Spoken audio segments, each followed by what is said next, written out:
그러면 1-9주차 스터디 문제 1번 살펴보겠습니다. 2, 3번은 자연 언니가 해주실 거예요. 자, 1번을 먼저 보면 일단 전 제시문을 먼저 읽지 않고 소물음 먼저 읽는다고 했으니까 소물음을 먼저 살펴볼게요. 소물음을 보면 물음 1번에서 마지막 부분에 보면 업무정지 3개월의 징계 처분으로 감경하는 판결을 할 수 있는지에 관하여 설명하시오라고 했어요. 그러면 일단 우리는 업무정지 처분에 대해서 당연히 설명을 해줘야 할 거고 그 업무정지 처분이 앞에 보면 6개월이었대요. 근데 그 6개월이 3개월로 감경할 수 있는지를 물어보고 있으니까 일부 취소 판결이 되는지 그를 물어보고 있는 거구나 라고 파악을 하고 목차를 잡습니다. 그러고 물음 2번은 어떤 걸 물어보고 있냐면 맨 마지막 부분에 똑같이 A 법인이 부담하는 성실 의무의 내용을 설명하시오라고 했으니까 사실 그 앞에 내용에서 딱히 읽어볼 게 없다고 생각을 하거든요. 그래서 감정평가 법인이 감정평가 주체로서 부담하는 성실 의무가 어떤 것인지 써주시면 될 것 같고요. 물음 3번에서는 또 뒷부분 보면 행정상, 형사상, 민사상 책임에 대해 물어보고 있으니까 그냥 이 물어보는 대로 목차 잡아서 서술을 해주시면 될 것 같습니다. 그래서 저는 어떻게 썼냐면, 일단 논점의 정리는 물음의 내용을 그냥 요약을 해줬고요. 물음 1번에 대해서 목차로 1번, 감정평가사 업무 정지에 대해서 작성을 해줬습니다. 그래서 업무 정지의 의미, 취지 작성을 해줬고, 업무 정지의 법적 성질에 대해서 그냥 아주 간단하게 언급만 해주고 넘어갔습니다. 그런 다음에, 보면, 일부 취소 판결의 가능성이라는 목차를 잡아서 지금 6개월의 업무정지 처분을 3개월로 감경할 수 있는지 물어보고 있으니까 그 내용을 일부 취소 판결이 되면 되는 거고 안 되면 감경할 수 없는 거잖아요. 그래서 일부 취소 판결의 허용 여부에 대해서 먼저 봤는데 문제점이라고 목차를 잡아서 지금 행정소송법 4조 1호에서 취소 소송을 행정청에 위법한 처분 등의 취소 또는 변경을 구하는 소송이라고 규정하고 있으니까 그 변경이 뭔지에 대해서 먼저 살펴봤습니다. 그래서 변경의 의미라는 목차를 잡아서 학설 및 판례의 태도로 소극적 변경설과 적극적 변경설이 있는데 권력 분립의 원칙을 들어 소극적 변경설을 보고 있다라고 판례의 의견을 작성을 해줬습니다. 그런 다음에 검토. 판례 썼으니까 검토를 써줬고요. 검토 의견에서는 적극적 변경설의 단점을 작성해주면서 소극적 변경설을 띄워주는 느낌으로 작성을 해줬습니다. 그래서 적극적 변경설에 따르면 전부 취소를 하게 되니까 그 전부 취소를 하면 권력 분립이 보장되지 않잖아요. 그래서 그 점을 언급을 해줬습니다. 그런 다음에 일부 취소가 어떤 때 허용이 되는지에 대해서 살펴봐야 되는데, 일단은 일부 취소는 다른 대상 행위의 분리 가능 여부에 따라 그 허용 여부가 달라진다. 근데 지금 판례는 기속 행위의 경우 일부 취소를 인정하였고, 재량 행위의 경우 일부 취소를 인정하지 않았다라고 그냥 그렇게 간단하게 써주고 넘어갔고, 판례에 썼으니까 검토 의견 다시 쓰면서 재량권 보장의 관점에서 재량행위에 대한 일부 취소를 부정한 판례의 태도가 타당하다고 생각된다. 라고 작성을 해줬습니다. 검토 의견을 작성할 때는 판례가 취한 입장의 장점을 작성해주거나 판례가 취한 입장의 반대점의 단점이랄까요? 그런 점을 언급을 해주면 검토를 작성하기가 좀 수월한 것 같습니다. 그래서 저는 그렇게 작성을 해줬고요. 이제 사안의 경우 6개월의 업무정지 처분을 3개월의 업무정지 처분으로 감경하는 판결을 할 수 있는지를 이제 마지막으로 작성을 해줘야 되니까 사안의 경우라는 목차를 잡아서 그 작성을 해줬습니다. 근데 업무정지 처분은 아까 법적 성질에서 검토를 해봤듯이 재량행위에 해당하는데 그 재량행위는 일부 취소를 판례가 인정하지 않고 있어요. 그래서 그 일부 취소 부정되니까 6개월의 업무정지 처분을 3개월로 감경하는 판결을 내릴 수 없을 것이라고 생각된다. 라고 써주고 넘어갔습니다. 그 다음에 물음이 감정평가 법인이 부담하는 성실 의무라는 목차를 잡아서 작성을 해줬습니다. 그래서 일단 성실 의무 하면 저희가 같이 생각나야 되는 게 성실 의무, 비밀 엄수, 명의 대여 등의 금지니까 그 세 조항의 내용을 써줬습니다. 성실 의무와 같은 경우에는 아래에 되게 많은 항의 내용이 있으니까 저는 그냥 맨 위에 감정평가 법인은 제10조에 따른 업무를 함에 있어 그 품위를 유지해야 하고 신의와 성실로서 공정하게 해야 하며 고의 또는 중대한 과실로 업무를 잘못해서는 안 된다. 딱 성실 의무에 대해서 특히 많은 분량을 할애할 경우는 별로 없는 것 같아서 저는 성실함의 내용을 언급할 때가 나오면 항상 이렇게 멘트를 고정해놓고 작성을 해줍니다. 그래서 그렇게 작성을 해줬고 비밀엄수 뭐 26조 내용을 작성해줬고요. 명의대여 등의 금지도 내용형 작성을 해주고 다음에 저는 여기가 좀 중요하다고 생각했던 건데, 저는 항상 판례를 중요하게 생각하니까, 감정평가 법인이 부담하는 성실형을 하는 목차를 잡아서 그 법인의 성실형에 관한 판례가 있어요. 그래서 그거를 작성을 해줬습니다. 이 판례 번호가 맞는지는 기억이 안 나는데요. 판례 번호는 보지 마시고, 일단은 판례를 작성해줬습니다. 그래서 그 판례에서 뭐라고 하고 있냐면, 감정평가 법인은 소속 감정평가사를 관리 감독하는 의무를 포함해서 감정평가사 심사 등을 통해 공정한 감정평가 결과가 도출될 수 있도록 할 의무를 가진다. 라고 나와 있는데요. 왜 이렇게 판시를 했었냐면, 감정평가 법인의 감정평가 행위는 소속 감정평가사에 의해 이루어질 수밖에 없으니까, 그 감정평가 법인의 성실 의무는 소속 감정평가사에 대한 관리 감독 의무를 포함한다. 라는 그런 뜻으로 이런 판시를 한 거예요. 그래서 그거를 검토에 정리를 해서 작성을 해줬습니다. 그 다음에 물음 2번 이렇게 해서 마무리됐고요. 물음 3번. 성실의무 위반 시 행정, 형사, 민사상 책임을 물어보고 있어요. 그래서 그냥 행정, 형사, 민사로 책임을 나눠서 작성을 해줬습니다. 행정상 책임의 경우에는 법인 설립인가 취소, 그리고 과징금, 과태료 이렇게 세 개를 작성을 해줬는데요. 그냥 뭐 내용은 사실 간단하게 작성을 해줬고 형사상 책임도 그냥 내용 그냥 위반 사유에 해당할 경우 벌금 또는 징역형에 처해질 수 있다라고 작성을 해줬습니다. 근데 제가 이 형사상 책임에 대해서 작성을 할 때 잠깐 그냥 들었던 딴 생각일 수도 있는데 저희가 49조, 50조 이렇게 쓸 때 50조, 49조 이렇게 순서를 쓰진 않잖아요.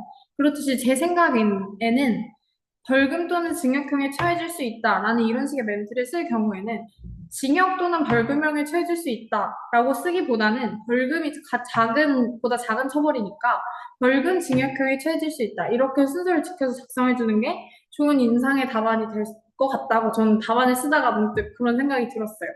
그래서 그렇게 써줬고 저는 여기서 좀 방점을 뒀던 게 민사상 책임인데요. 민사상 책임하면 저희가 손해배상 책임이 생각나니까 민사상 책임하고 바로 손해배상 책임이라 쓴 다음에 밑에는 그냥 손해배상 책임의 내용을 작성을 해줬습니다. 손해배상 책임의 뭐 의미 취지를 작성을 해줬고요. 요건 작성해서 그냥 간단하게 그 내용을 해주고 저는 추가 목차 항상 저희 피드백 보면 추가 목차라는 점수가 있어요. 그래서 여기도 있을지는 모르겠지만 저는 과징금과 벌금의 이중부과 가능성에 대해서 한번 다뤄주고 넘어갔습니다. 과징금과 벌금의 이중부과 가능성에 대해 판례가 있는데 저는 여기서 판례를 또 따로 분설해서 쓰기에는 시간도 없고 이미 분량도 넘긴 터라 그냥 판례와 그 검토 의견을 그냥 뭐 줄처리해서 원기호로만 작성하고 넘어갔는데요. 그 내용은 어떻게 썼냐면 판례는 그 과징금과 벌금이 목적을 달리하니까 경과하더라도 이중처벌 금지의 원칙에 반하지 않는다고 판시하였다. 근데 다만 양자를 동시에 부과할 경우 그 정도가 과도하다고 생각되니까 그 둘 중에 하나를 체계적으로 부과할 수 있도록 관련 법령의 정비가 필요하다고 생각된다. 라고 작성을 해줬습니다. 그런 다음에 사안의 해결 작성해주고 끝났습니다. 1번. 네. 질문 있으신가요? 저는 궁금한 게 딱 하나 있는데요.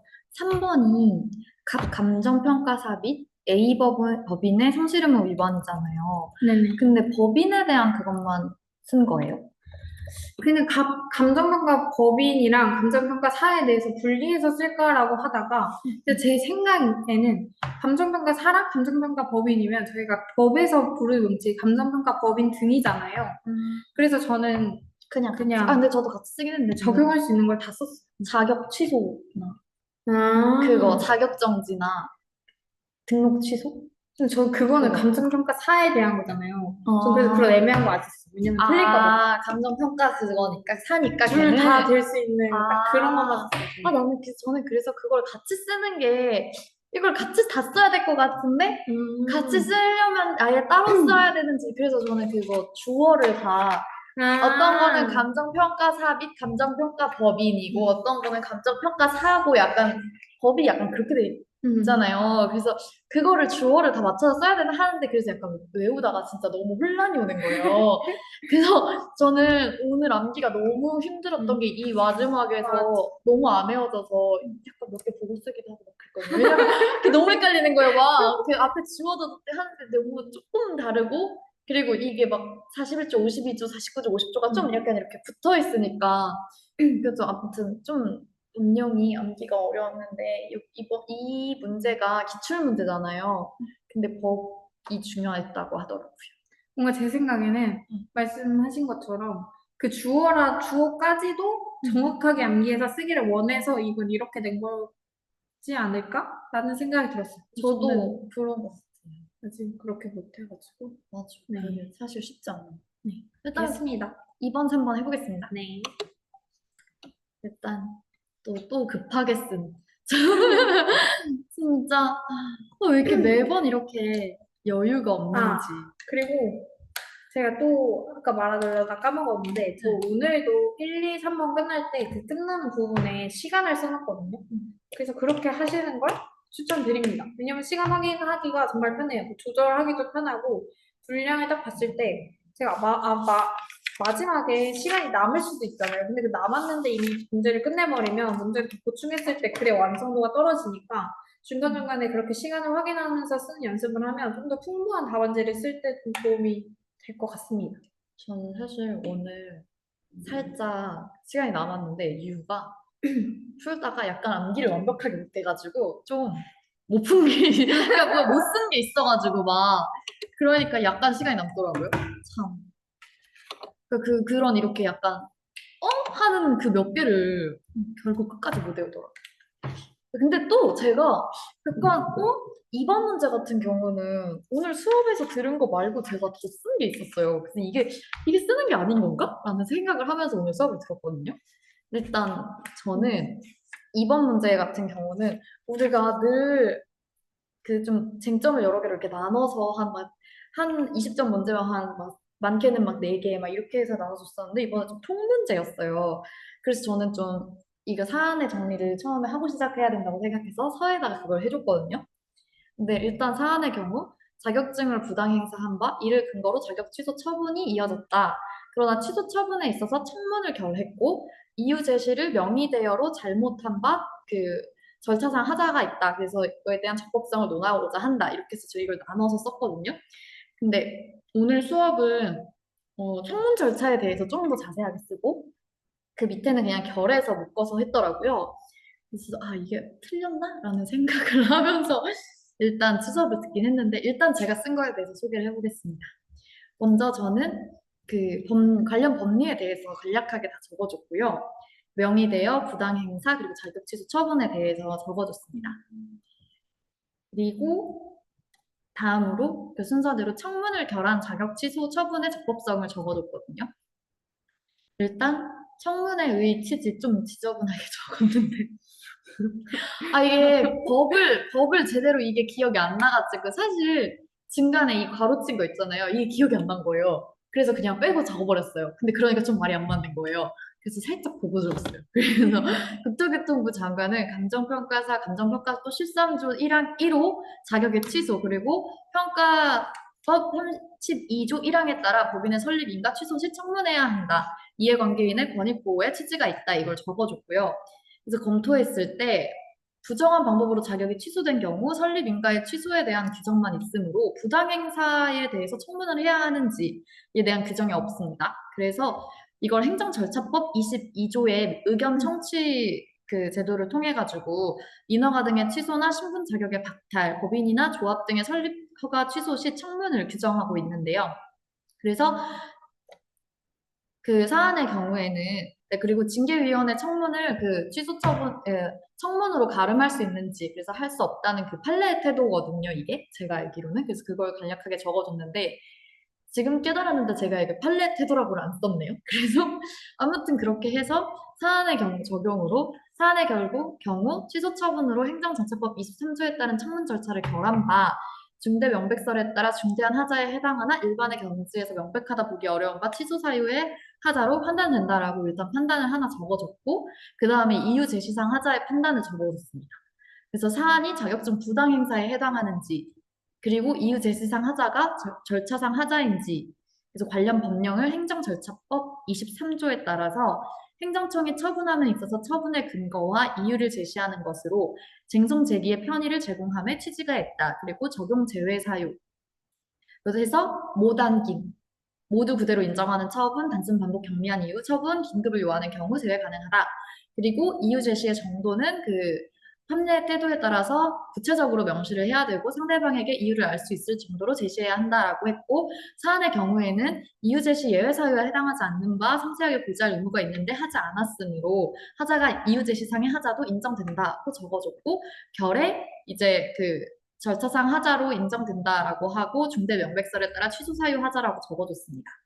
그래서 제가 이렇게 해서 나눠서 적다 보니까 앞에 그 좀 제가 생각했을 때 중요한 부분인데 그 청문을 하지 않아도 되는 경우가 있잖아요. 요건이. 제가 그걸 빠뜨렸더라고요. 그래갖고 그거를 안 써줘서 그렇습니다. 청문을 거치지 않아도 되는 예외 사유가 긴급한 처분이 있는 경우 법령 등에서 요구된 자격이 없어지게 되면 반드시 일정한 처분을 해야 되는데 자격이 없거나 없어지게 된 사실이 법원 재판 등에 의해서 객관적으로 증명될 때 의견 청취가 현저히 곤란하거나 명백히 불필요하다고 인정할 상당한 사유가 있는 경우 의견 진술이 기회를 포기한다는 뜻을 명백하게 표시한 경우 청문하지 않을 수 있다라고 규정하는데 또 사안은 이걸 해당하지 않는다라는 것도 적어주면 더 좋을 것 같다는 생각을 했습니다. 혹시 어떻게 쓰셨나요? 저는 틀이 완전 다르거든요, 지금. 아, 근데 저는 어떻게 썼냐면, 그냥 말로 설명해 드릴게요. 저는 논점을 정리해서 어떻게 썼냐면, 지금 얘에 대한 자격 취소 처분이 적법한지를 묻고 있으니까, 얘 행위가 자격 취소 행위에 해당하는지 검토할 거고, 자격 취소 행위에 해당한다 하더라도 그 자격 취소를 함에 있어 청문을 거치지 않은 게 절차상 하자에 해당하는지를 판단해 볼 거고, 그 절차상 하자가 인정될 경우 그 독자적 위법성이 인정되는지 여부를 이 세 개를 논점으로 저는 파악을 해서 전 이유 제시에 관한 그런 게 아예 안 썼거든요, 지금. 네, 뭐 박사님도 그렇게 설명하시더라고요. 아, 진짜요? 네, 이유 제시 그거는 그냥 결에만 잠깐 나오더라고요. 그래서 저는 이유 제시 하자도 다뤄야 되는 줄 알았어요. 제 생각인데, 저는 어떻게 생각을 했었냐면, 이유 제시가, 이유를 제시를 했는데 그 이유 제시가 지금 다르잖아요. 얘가 한 행위랑 다른 게, 왜 다르냐면, 자격증이랑 부당행사가 지금 혼동되었다. 그래서 그 자격증이랑 부당행사에 지금 포인트가 있다고 저는 생각을 해서 응, 응. 그렇게 했었는데, 그래서 일단 저는 자격 취소 사유에 해당하는지 목차 잡고, 저는 그래서 명의대여 자격증 부당행, 명의대여 그런 걸 따로따로 검토를 안 하고, 자격 취소 사유에 해당하는지라고 쓴 다음에, 감정평가사 자격 취소의 개념을 써주고, 그 밑에 자격증 부당행사와 명의대여의 구분이라고 해서, 부당행사가 그 13조 727판에 있잖아요. 그거 써준 다음에 검토로 부당행사와 명의대여를 구분해주고, 갑의 경우라고 해서 자격 취소의 사유에 해당하는지 아닌지를 써줬습니다. 근데 자격 취소 사유에 해당하지 않잖아요. 왜냐면 지금 법에서 규정하고 있지 않으니까 자격 취소 해당하지 않다. 그리고 근데 지금 일단은 자격 취소 했으니까 청문을 거치지 않은 게 절차상 하자에 해당하는지 그것도 대목차를 잡아서 검토를 해줬고 여기서 청문을 거치지 않은 것이 절차상 하자인지에 검토를 하려고 청문의 의미 취지 작성해주고 청문이 필수 절차인지를 써줬는데 필수 절차인지에 대해서 행정절차법 내용이 있고 감정평가법 내용이 있거든요. 근데 그게 두 개 합치면 꽤 내용이 돼서 근데 저는 지금 그만큼 쓸 분량은 안 됐어가지고 어떻게 썼냐면 사안과 관련하여라고 써서 사안과 관련해서 행정절차법 22조는 신분 자격 박탈의 경우 그걸 하도록 규정하고 있고 감정평가법 45조에서 13조 1항 1호에 의한 자격 취소를 하는 경우 청문을 실시하도록 규정하고 있다. 왜냐면 문제에서 이 규정이 나오거든요. 13조 1항 1호. 그래서 그냥 이렇게 써준 다음에 청문회 생략 가능 사유에서 공증영토 그거 작성해주고 사안의 경우라고 해서 청문을 거치지 않은 것이 절차상 하자인지를 검토를 했습니다. 근데 절차상 하자에 해당되잖아요. 왜냐면 행정절차법에 감정평가법에는 그 명의대여에 해당한다 지금 하더라도 명의대여로 인한 청문을 하도록 규정하지 않은데 행정절차법 22조에서 신분자격 박탈의 경우 청문을 하도록 규정하고 있으니까 이걸 거치지 않은 건 절차상 하자에 해당한다. 라고 하고 절차상 하자의 독자적 위법성 검토를 했습니다. 하고 사안의 해결을 작성해줬습니다. 그냥 저는 이렇게 했었어요.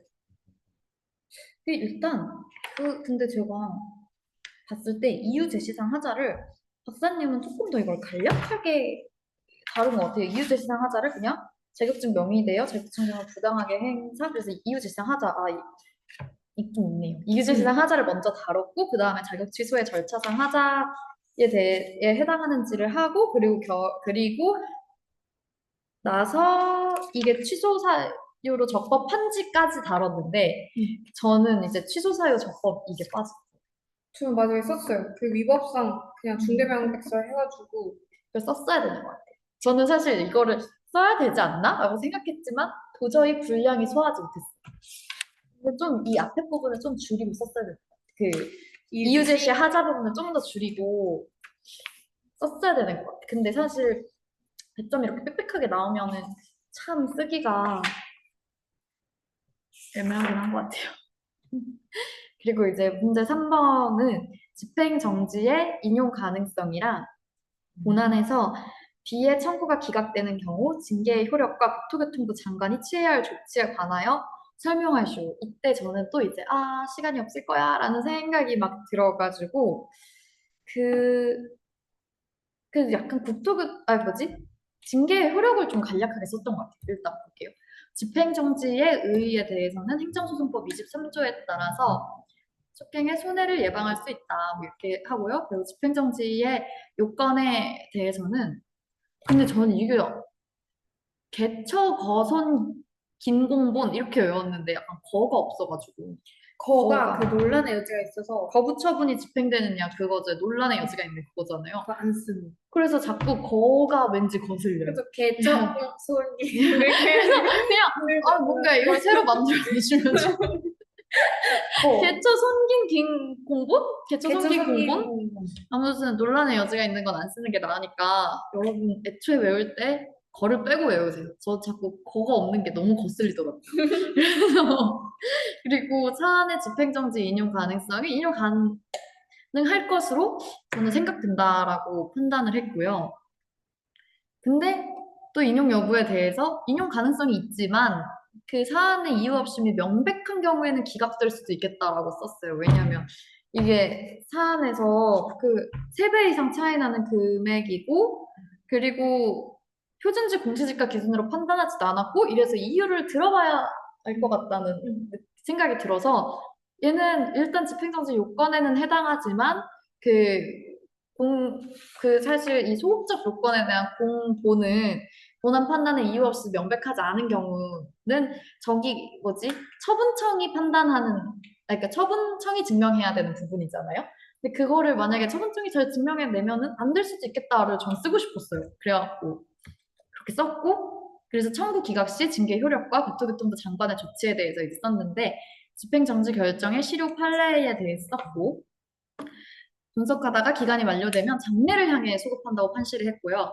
그리고 종기 정함이 없는 경우 본안 판결 확정 시까지 효력이 존속합니다. 그리고 기각 판결 시 소급표는 판례에 따르면 패소 확정 시에도 집행정지 결정의 효력이 소급해서 소멸하는 것은 아니라고 판단했다고 그냥 간단하게 적었습니다. 그래서 사안의 징계 효력은 따라서 청구 기각 시 장례를 향해 3개월 업무정지 처분이 내려질 것이며 유사한 사안으로 징계 처분을 받을 시 이에 따라 가중처분을 든다. 그냥 이렇게 저는 좀 간략하게 적어줬고요. 그리고 국토교통부 장관이 취할 조치에 대해서 징계 사실을 통보해야 되고 정보 체계에 고시해야 되고 이 정도만 적어줬고요. 그리고 위에 제가 여기 쓰다가 지운 게 처분청이 패소할 때 뭐 그런 그 판례가 있었던 것 같아서 그걸 적고 싶었거든요. 근데 정확하게 기억이 안 나는 거예요. 그래서 그냥 포기하고 감정평가 상실 의무에 대한 엄격한 책임이 있는 그래야 제재 처분 소지가 있으므로 예방하기 위한 그런 처분을 잘 활용해야겠다. 뭐 이렇게 해서 마무리를 지었습니다. 저는 다른 게 조금 있는데, 그러니까 다른 거라기보다는 제가 좀 더 많은 분량을 할애했던 부분이, 저는 집행정지 인용 가능성에 대해서, 왜냐면 지금 물음 1번이 분량이 되게 작거든요. 집행정지 인용 가능성만 물어보고 있으니까, 맞아. 집행정지 써주고, 인용 가능성 쓰면 끝나는 거라, 일단 저는 집행부정지 원칙 그거 써줬고요. 왜냐면 그 집행부정지 원칙, 집행부정지 나오면 웬만하면 쓰려고 하는 게 집행부정지 원칙 내용 자체가 두세 줄밖에 안 되거든요. 그래서 그걸 써줬고, 사안의 경우에서 요건 충족 여부를 저희가 하잖아요. 근데 그 요건 충족 여부에서 저는 적극적 요건이랑 소극적 요건을 나눠서 한번 봐봤거든요. 근데 나눠서 저 그 사실 집행부정지 요건을 그냥 집행정지 의의에다 써버렸어요. 왜냐면 행정소송법 23조 1항 내용 있잖아요. 집행부정지 원칙이. 그래서 그냥 맞아요. 집행정지에 멘트가 겹쳐. 네, 멘트가 겹쳐서 취소소송 제기는 처분 등 효력이나 집행 또는 절차 속행에 영향을 주지 않는 바 집행정지 요건을 충족하는 경우 집행정지를 통해 손해를 예방하는 데 의의가 있다고 그냥 이렇게 의의를 근데 제가 만들었어요. 왜 분석을 했냐면 음. 그 피드백 내용 그 성적 올려주실 때 보면은 분석을 하지 않으면 못 읽고 점수를 못 줄 수도 아, 있다라고 해서 저도 분석해 분석. 보도록 하겠습니다. 왜냐면 제목만 보고 채점을 했을 수도 있으니까 음, 음. 그렇게 했고 전 적극적 요건, 소극적 요건을 나눠서 검토를 했는데 지금 보면 날짜가 나와 있거든요. 네. 그래서 저는 문제 3번 날짜가 나와 있으니까 제소기간 준수한 취소소송이 계속 중이면 왜냐면 적법한 본안 음, 소송이니까 그렇게 했고 정지 대상인 업무정지 처분 존재하고 업무정지는 사실 감정평가사의 업무에 있어서 그 신용도에 미치는 영향이 되게 크잖아요. 그래서 저는 그 회복하기 어려운 손해 당연히 인정되고 그러니까 급하잖아요. 그래서 긴급한 필요 인정된다 라고 써주고 소급적 요건은 별도로 판단할 만한 내용이 없는 것 같아서 갑에 대한 업무정지 처분이 그 업무정지 처분의 정지가 공공복리에 중대한 영향을 미친다거나 갑의 처분가 이유 없다고 볼 만한 별다른 사유 제시되지 않은 바 그냥 충족한 것으로 생각된다 라고 써주고 집행정지 인용 가능성이라는 목차를 다시 잡아서 얘를 정리해 줬어요. 이게 좀 다른 것 같아요. 끝입니다. 네, 여기까지 하겠습니다. 끝!